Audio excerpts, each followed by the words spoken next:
పూర్తి వివరాలకు చదవండి రేపటి అక్షర శిల్పం దినపత్రికలో.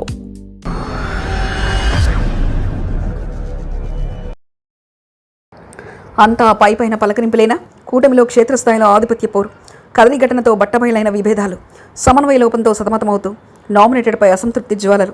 ఆంధ్రప్రదేశ్లో అధికార ఎన్డీఏ కూటమి రాష్ట్ర స్థాయిలో అత్యంత పటిష్టంగా కనిపిస్తుంది. ముఖ్యమంత్రి చంద్రబాబు నాయుడు, ఉప ముఖ్యమంత్రి పవన్ కళ్యాణ్, బీజేపీ అగ్రనేతలు ఒకతాటిపై ఉంటూ పాలనలో అద్భుతమైన సమన్వయాన్ని ప్రదర్శిస్తున్నారు. అయితే ఈ ఐక్యత కేవలం రాజధాని అమరావతికే పరిమితమైందా అన్న సందేహాలు ఇప్పుడు వ్యక్తమవుతున్నాయి. నియోజకవర్గ స్థాయికి వెళ్లేసరికి పరిస్థితి పూర్తి భిన్నంగా ఉంది. క్షేత్రస్థాయిలో తమ్ముళ్లు, సైనికులు, కమలనాథుల మధ్య పాత కక్షలు, ఆధిపత్య పోరాటాలు రోడ్డున పడుతున్నాయి. ఈ అంతర్గత విభేదాలను రాబోయే రోజుల్లో కూటమి భవిష్యత్తుపై ప్రభావం చూపేలా కనిపిస్తున్నాయి. ఇటీవల కదిరిలో చోటు చేసుకున్న పరిణామాలు కూటమి పార్టీల మధ్య ఉన్న దూరాన్ని స్పష్టం చేశాయి.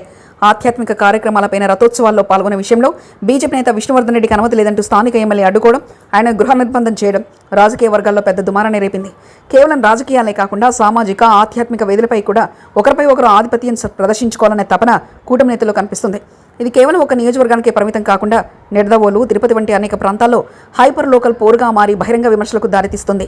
సతమతమన్న కార్యకర్తలు, గతంలో రాజకీయ ప్రత్యర్థులుగా ఉండి ఒకే గడు కిందికి వచ్చిన నేతల మధ్య మనసులు కలవలేదని క్షేత్రస్థాయి పరిస్థితులు నిరూపిస్తున్నాయి. మేజార్టీ నియోజకవర్గాల్లో ఏ పార్టీ ఎమ్మెల్యే ఉంటే ఆ పార్టీ నేతలకే ప్రాధాన్యత దక్కుతుందని, మిగిలిన రెండు పార్టీల క్యాడర్ను పట్టించుకోవడం లేదని ఆరోపణలు వస్తున్నాయి. తమకు కనీస గౌరవం దక్కడం లేదని జనసేన, బీజేపీ శ్రేణులు అసంతృప్తి వ్యక్తం చేస్తుంటే, దశాబ్ద కాలం పాటు కష్టపడి పార్టీని నిలబెట్టిన తమను కాదని కొత్తగా వచ్చిన వారికి ప్రాముఖ్యత ఇస్తున్నారని తెలుగుదేశం కార్యకర్తలు ఆవేదన చెందుతున్నారు. ఈ పవర్ షేరింగ్ చిక్కుముడిని విప్పడంలో నాయకత్వం విఫలమవుతుందని చర్చ సాగుతుంది. ప్రభుత్వం ఇటీవల చేపట్టిన నామినేటెడ్ పోస్టుల భర్తీ ప్రక్రియ కూడా ఈ విభేదాలకు ఆజ్యం పోసింది.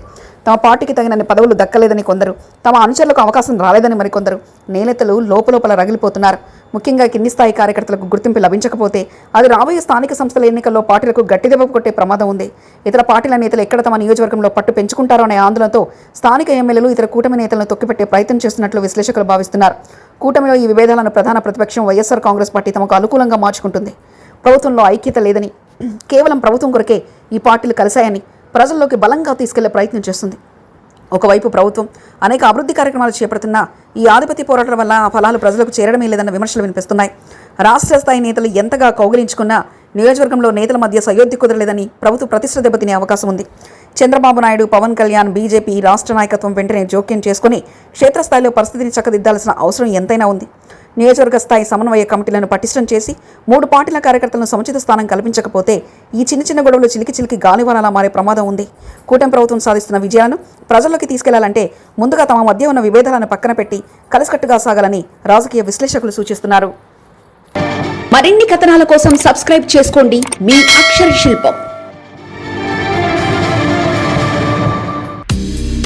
పూర్తి వివరాలకు చదవండి రేపటి అక్షర శిల్పం దినపత్రికలో.